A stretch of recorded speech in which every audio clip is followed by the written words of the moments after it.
आप रोए कभी? बहुत रोई थी। Really? हाँ, एनिमल के बाद आई वाज रियली मतलब आई थिंक 2-3 दिन तो मैं काफी रोई थी क्योंकि मुझे आदत नहीं। रिसेंट टाइम में तृप्ति डिमरी को काफी ज्यादा हिट मिल रहा है एंड इसका रीजन खुद तृप्ति है इन अ वे। लाइक जो एक्ट्रेस कभी fresh talent and exceptional performer कहलाई जा रही थी, अब वही हेट एंड ट्रोलिंग का शिकार बन गई है। तो तृप्ति ऐसा क्या गलत कर रही है जिस वजह से उसे इतना हेट मिल रहा है? क्योंकि डांस नंबर तो प्रियंका चोपड़ा से लेकर शर्वरी वाग तक सबने किया है, तो फिर तृप्ति को इतना हेट क्यों मिल रहा है उसकी हर नई रिलीज के साथ? तो क्या ये बॉलीवुड की कोई नई पॉलिटिक्स है जहाँ पब्लिकली तो वो दिखा रहे कि वो तृप्ति को सपोर्ट कर रहे हैं, वही बिहाइंड द सीन्स कहीं तृप्ति डिमरी को ब्लैकलिस्ट करने का तो प्लान नहीं चल रहा? क्योंकि एट द एंड तृप्ति डिमरी एक आउटसाइडर है। तो चलो फाइंड आउट करते हैं इस कॉन्स्पिरेसी के पीछे की रियलिटी क्या है एंड तृप्ति डिमरी पे जो रिसेंटली एलिगेशन लगाए कि पैसे लेकर भी तृप्ति ने इवेंट अटेंड नहीं किया, उस बारे में भी हम डिस्कस करेंगे एंड पता लगाएंगे कि उसमें कितनी सच्चाई है। सी बैड न्यूज मूवी का जानम सॉन्ग वल्गर था, ये हमने पहले बात की है। सो बात करते हैं विकी विद्या का वो वाला वीडियो मूवी के मेरे महबूब सॉन्ग के बारे में। तो फर्स्टली तृप्ति को डांस मूव्स नहीं जमे, सेकेंडली सॉन्ग के स्टेप्स भी काफी वियर्ड थे। ओवरऑल देखा जाए तो सॉन्ग की कोरियोग्राफी उसका नेगेटिव पॉइंट था, जिस वजह से फिर से कुछ लोग तृप्ति के लिए कंसर्न दिखा रहे हैं, वहीं कुछ और लोग उसे ट्रोल कर रहे हैं। सी अब ये पैटर्न बन गया है कि जब भी तृप्ति की कोई नई फिल्म आती है, उस फिल्म के किसी न किसी सेगमेंट के रिलेटेड तृप्ति को ट्रोल किया जाता है एंड उसे हेट फेस करना पड़ता है। एंड ऐसा क्लियरली लग रहा है कि तृप्ति को एनिमल मूवी से जो फेम मिला है वो उस पर ही बैकफायर कर रहा है। करना भूल गई। Pre Animal there was no criticism, post Animal there has been a lot of criticism, but I think that's something mainstream होने का साइड इफेक्ट। होने का साइड मेरे लिए, जैसा कि मैंने बताया, थोड़ा डिफिकल्ट हो गया था एडजस्ट करना, क्योंकि कला के बुलबुल के टाइम पे बिल्कुल जीरो क्रिटिसिज्म था। जीरो मतलब जीरो। मैं अपने कमेंट्स पढ़ती थी and I would be so happy कि यार people are only writing good things, wow. क्योंकि तृप्ति को जो हेट फेस करना पड़ रहा है वो फिल्म में उसके ऑब्जेक्टिफिकेशन को लेकर है। अभी जो ट्रोलिंग एंड कंसर्न आ रहा है वो उन्हीं लोगों से आ रहा है जो तृप्ति को लैला मजनू, बुलबुल एंड कला के टाइम से जानते हैं। क्योंकि जिन लोगों ने तृप्ति को एनिमल मूवी से फॉलो करना चालू किया है, उन्हें तृप्ति के ऑब्जेक्टिफिकेशन से कोई प्रॉब्लम नहीं है। एंड अगर तृप्ति और भी एक्सट्रीम लेवल पे जाती है तो भी उन्हें उससे कुछ लेना देना नहीं होगा, बिकॉज वो तृप्ति को उसी वे में देखना चाहते हैं। सो मेन प्रॉब्लम ये है कि जो तृप्ति के पुराने फैंस थे वो तृप्ति से डिसअपॉइंटेड है। बेसिकली ऐसा सिनेरियो हुआ है कि आपके फ्रेंड सर्कल में आपका एक बहुत ही करीबी फ्रेंड था, उसे कुछ नए दोस्त मिल गए तो उसने आपसे मिलना और बातचीत बंद कर दिया। एंड जब बात करता भी है तो इंटरेस्टेड नहीं लगता, तो ऑब्वियसली आपको बुरा लगेगा एंड धीरे धीरे करके आप भी उससे डिस्टेंस मेंटेन करने लग जाओगे। तो सेम तृप्ति के केस में भी ऐसे ही कुछ हो रहा है, क्योंकि तृप्ति के पुराने फैंस उसे कला एंड बुलबुल जैसी फिल्में करते हुए देखना चाहते हैं। बट जब से तृप्ति को मेन स्ट्रीम एक्सपोजर मिला है एनिमल मूवी के बाद से, तब से तृप्ति बैड न्यूज, विकी विद्या का वो वाला वीडियो जैसी बॉलीवुड की रेगुलर कमर्शियल फिल्में कर रही है एंड कंटेंट ओरिएंटेड फिल्म्स को भूल ही चुकी है। एंड तृप्ति की अपकमिंग लाइनअप में भी भूल भुलैया 3 जैसी फिल्म्स है। एंड अगर कंटेंट वाइज देखा जाए तो ये फिल्म्स काफी एवरेज होती है। मींस अगर कला एंड बुलबुल 9 आउट ऑफ 10 है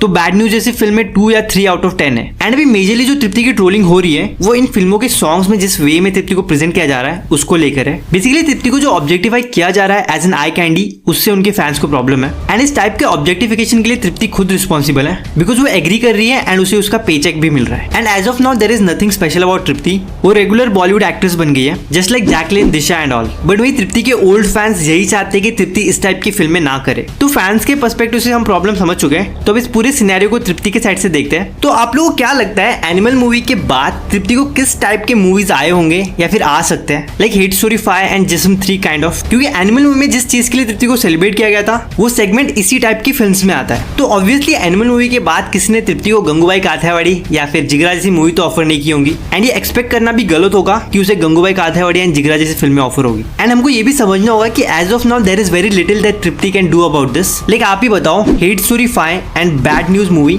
विद जानम सॉन्ग, दोनों में से कौन सा बेटर होगा करना? क्लियरली बैड न्यूज मूवी, क्योंकि हिट स्टोरी 5 से तो काफी बेटर है। एंड तृप्ति भी वही कर रही है, जो ऑप्शन उसके पास आ रहे हैं उसमें से वो अपने लिए बेस्ट पॉसिबल ऑप्शन चूज कर रही है। एंड आई डोंट थिंक इसमें सिंपैथी देना या फिर एम्पैथाइज करने जैसा कुछ है, क्योंकि एनिमल मूवी करना तृप्ति का खुद का चॉइस था। वो चाहती तो मना कर सकती थी, बिकॉज अब वही बात आ जाती है कि आप गंद में कूदने के बाद बोल रहे हो कि बदन से बास आ रही है। लाइक बास तो आएगी ही ना, अगर आप गंद में कूद रहे हो तो बास नहीं तो क्या गुलाब की खुशबू आएगी। बस यहाँ पे एक चीज हुआ है कि तृप्ति को खुद पता नहीं था कि उसे इतना मैसिव फेम मिलेगा। एंड मुझे ऐसा फील होता है कि हर fan should get over from this कि बॉलीवुड तृप्ति को डिस्ट्रॉय कर रहा है, क्योंकि उसी बॉलीवुड की वजह से उसका घर चल रहा है। तो ये कहना कि बॉलीवुड से डिस्ट्रॉय कर रहा है ये सही नहीं होगा। एंड वैसे भी बॉलीवुड ने कोई रिस्पॉन्सिबिलिटी नहीं ली है किसी की इमेज बनाने की। लाइक प्रोड्यूसर्स फिल्म बनाते हैं अपने बैंक बैलेंस को बढ़ाने के लिए, एक्टर्स उन फिल्म में काम करते हैं अपने बैंक बैलेंस को बढ़ाने के लिए। सी मृणाल ठाकुर भी एक काइंड ऑफ आउटसाइडर थी, बट उसने चूज किया खुद को डिसेंट वे में प्रेजेंट करने का इंडस्ट्री में, with decent roles and decent films. In the same way अगर तृप्ति मना कर देती एनिमल मूवी के लिए तो आज की रियलिटी कुछ और होती। एंड मे भी तृप्ति को आज जो फेम मिला है वो शायद उसे नहीं मिलता। सो तृप्ति के लिए सिंपैथाइज या फिर एम्पैथाइज करना स्टुपिडिटी है, क्योंकि वो चूज कर सकती है कि आगे से ऐसी फिल्में ना करना, but she is still doing it because उसे भी अपना बैंक बैलेंस बढ़ाना है। एंड जब मौका मिल रहा है पैसा बनाने का तो क्यों छोड़े, because because she knows and उसने एक्सपीरियंस भी किया है कि अंडररेटेड टैलेंटेड एक्टर्स बनकर रिस्पेक्ट अर्न करने से ज्यादा घर नहीं चलता, so why not choose the other वे।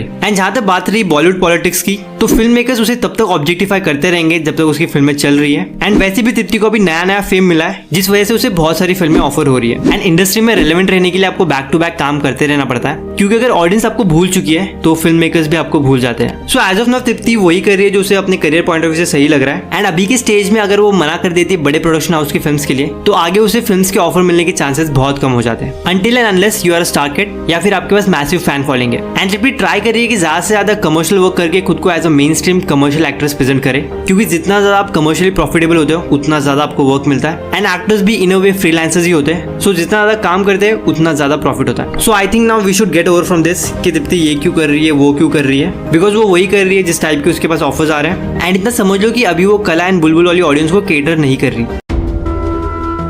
अभी रिसेंटली तृप्ति पे एक एलिगेशन लगा था कि उसने एक कमिटमेंट किया था इवेंट अटेंड करने का, एंड उसने पैसे लेकर भी वो इवेंट अटेंड नहीं किया। तो बेसिकली फीकी फ्लो जयपुर ने एक इवेंट ऑर्गेनाइज किया था 1 अक्टूबर 2024 को वुमेन एम्पावरमेंट के लिए। सो इन्होंने तृप्ति को अप्रोच किया था इवेंट अटेंड करने के लिए, एंड इवन तृप्ति ने कमिट भी किया था इवेंट अटेंड करने का, that I'll be part of Fiki Flow event. But Tripti ने ये इवेंट अटेंड नहीं किया, जिस वजह से हमें ऑर्गेनाइजर्स के साइड से आउटरीच देखने मिला। एंड वो लोग जयपुर के लोगों से अपील कर रहे हैं कि वो तृप्ति की अपकमिंग फिल्म को बॉयकॉट करे। सबसे ज्यादा कलेक्शन जयपुर देता है हमें, तो जयपुर अब कलेक्शन नहीं देगा। सिर्फ तृप्ति के इवेंट ना अटेंड करने के पीछे कोई मेडिकल इमरजेंसी होती तो समझ में आता, बट तृप्ति ने सेम डे 1 अक्टूबर 2024 को मनीष मल्होत्रा का शो अटेंड किया था एज शो स्टॉपर। सो इसे क्लियरली पता चल रहा है कि तृप्ति ने प्रेफर किया मनीष मल्होत्रा का शो अटेंड करना इंस्टेड ऑफ फिकी फ्लो इवेंट। सिर्फ ये दोनों ही इवेंट अच्छे पर्पस के लिए था, एक वुमेन एम्पावरमेंट के लिए था एंड दूसरा कैंसर अवेयरनेस के लिए। बस फर्क इतना है कि तृप्ति ने वो वाला इवेंट चूज किया जो उसके लिए ज्यादा बेनिफिशियल था। लाइक मनीष मल्होत्रा का शो अटेंड करके उसे ऑब्वियसली काफी ज्यादा लाइमलाइट मिलने वाला था कंपेयर टू फिकी फ्लो इवेंट। अब यहाँ पे तृप्ति की गलती ये है कि अगर उसे पता था कि सेम डे पे 2 इवेंट होने वाले एंड वो दोनों इवेंट अटेंड नहीं कर सकती थी, तो उसे कमिटमेंट नहीं करना चाहिए था। एंड तृप्ति दिमरी के स्पोक पर्सन के साइड से जो स्टेटमेंट आया है वो पता नहीं कौन से बेसिस पर आया है, बिकॉज फिकी फ्लो जयपुर के इंस्टाग्राम हैंडल पर एक वीडियो है जिसमें तृप्ति दिमरी खुद बोल रही है कि वो इवेंट अटेंड करने वाली है। सो इतना तो क्लियर है कि तृप्ति ने कमिट किया था कि वो इवेंट अटेंड करने वाली है, बट उसने इवेंट अटेंड नहीं किया, जो कि काफी अनप्रोफेशनल बिहेवियर है।